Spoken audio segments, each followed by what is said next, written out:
Hi, Seekers of Wisdom. Welcome to another edition of what I call Chronicles of 1900, an inspirational podcast that helps you change your perspective on how things can be done.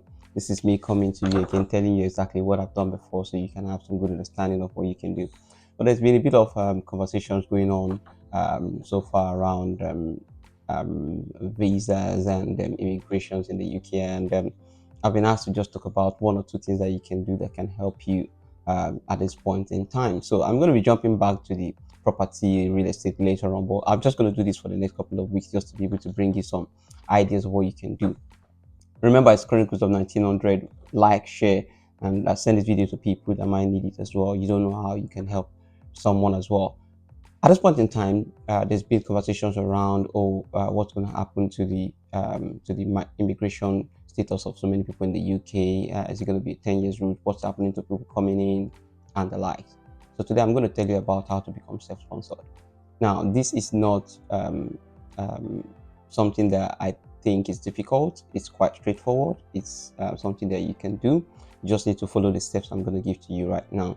Okay, follow the steps right now to be a self-sponsored person, and you can get yourself out of maybe care visa or any kind of visa, maybe student graduate visa that you are on at the moment. But you just need to prepare ahead of time for this. So, what is self-sponsorship visa? A self-sponsorship visa is a visa that you can have to be self-sponsored. That's what it just means. But how do I go about this if I want to do this? So, few things that you must know is I've got 8 points for you here. Please note 8 points to be able to apply for self-sponsored visa and be a self-sponsored person, so you don't tie yourself to any employer. Number one is you need to set up a business in the UK. You must have a legitimate business in the UK. If you go to Companies House online, just Google Companies House, you'll be able to see companies that have been registered in the UK.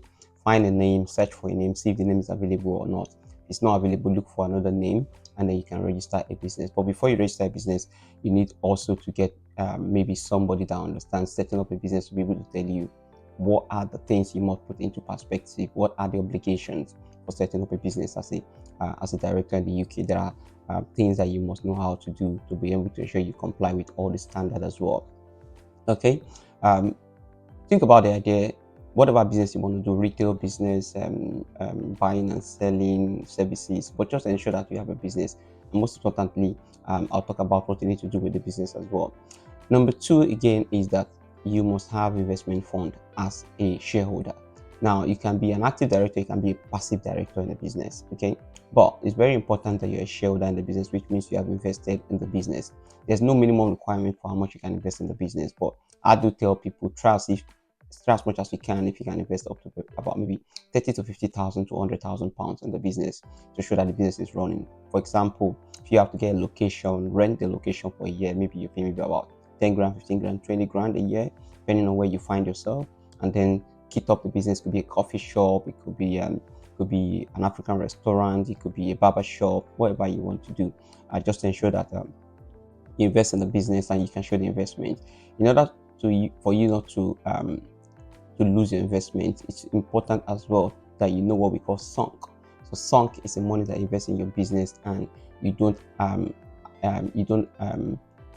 put the documentation in place to be able to ensure that in the future the business can pay you back. So whenever you invest money in the business, normally what you do is get the money, get a business registered, get a business bank account, transfer the money from your personal account into the business account and call it director's loan or director's investment, and I put in the business account and use the business account to do every of the things that the business needs to do. What that means is that you're not sure if the business is going to break even in 1 year or 2 years, but anytime the business breaks even, you can go back to be able to get that fund back, even with interest. As a director of the business, you can't just transfer money out of the business just like that because you invested money at the beginning. But if there's a track record, your accountant will be able to help you to ensure that you invest in the business in the right way. Don't just go and rent a place with your personal account, your personal money, and think that you're going to get the money back. You might not get it back in the future. This is a mistake that some of us have made in the past. Number three thing that you must understand is you must have a location. So if you're having a business, your business should have a location. Location is very important for self-sponsorship because you might be audited, you might be investigated, you might be interviewed. Home office might come to your location to come and visit you to be able to understand what your business do and everything. So you want to have a physical location, you want to have lease in place, for wherever you're using for the business. If it's a buying place that you're buying, you must ensure that you have your mortgage documents in place, or you have the deed in place to show that you are buying the place, or you bought the place, or you're renting the place and you have an agreement to use the place for the purpose of what you're doing as well. Sometimes you might get a place, but it's not permitted to do what you want to do. So you need to ensure you apply to the local council as well to give you the permission to do the business you want to do in that location.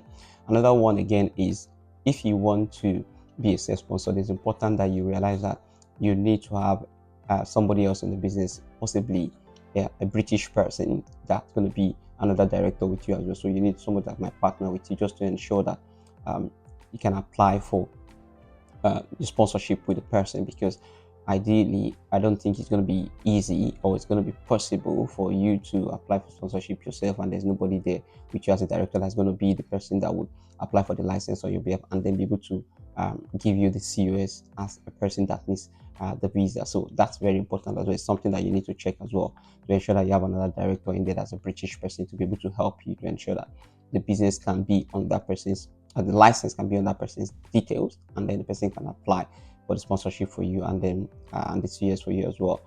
Another thing you must do is try and run the business for minimum of 3 to 6 months. That shows that there is an ongoing business. So try and run the business for at least 3 to 6 months before you apply for the sponsorship.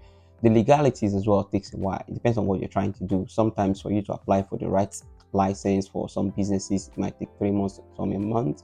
Even if you want to apply for VAT right now takes about maybe 8 weeks in some places. So for some businesses rather. So you need to understand what you're doing and how long it's going to take you. But I'd say give yourself at least 3 to 6 months time frame to be able to do this before your visa expire, if you're on a visa that wants to expire. Once you've done that, then apply for sponsorship. So if you have a director, like I said before, that is somebody that is in the business already, that is a British, they can apply for the sponsorship license, and then from there, once they granted the license, then they can then apply for your COS and give you the COS that you need, which is number 7 point. Apply for sponsorship with the British director, and then the person can apply for COS for you as the director of the business as well, as a shareholder of the business. And then the last thing, which is number 8, is that as a person, if you're doing this, remember you can add your dependent as well, which means that if you are doing this, you can have your dependent added to you as part of the people in your family under your application. The application cost is there. You still have to pay your immigration surcharge as an employer, and as an employee as well. You have to make your application. You have to pay your your ISC as well, which is the surcharge for employee as well, which is the NHS support that you pay as well, and then you need to pay the application fee as well. If you want to know more about other things, feel free to reach out to me. I'm going to send a couple of guidance as well. And if you want to establish a business, part of what we do is we run a management consultancy, and we can help you establish a business in the UK, ensure that we cross the T's and we dot the I's for you. Okay, so feel free to reach out to me. Please don't take this as a pinch of salt. It's something that can help somebody in the UK. And trust me, once you have all these things sorted out, you don't even know when it's 5 years, when it's 10 years, because you're running a very good business. You can buy your house, you can do everything you want to do. It doesn't matter what status you're using at that point in time. The most important thing, you're contributing to the economy, and you're somebody that is got value in the country as well. Okay, so please give it a thought. If you have any question, reach out to me, put a comment in there, and I'll be able to reach out to you as well. My name is Abraham Sunday, and it's Chronicles of 1900. Until I see you again next week, please like, share, and comment as well. And this can help somebody. Okay, try to give it to somebody, share with somebody, let them know what they can do at this point in time. My prayer is that as you continue to support people, you're going to get support as well. Thank you. Have a lovely one. God bless you.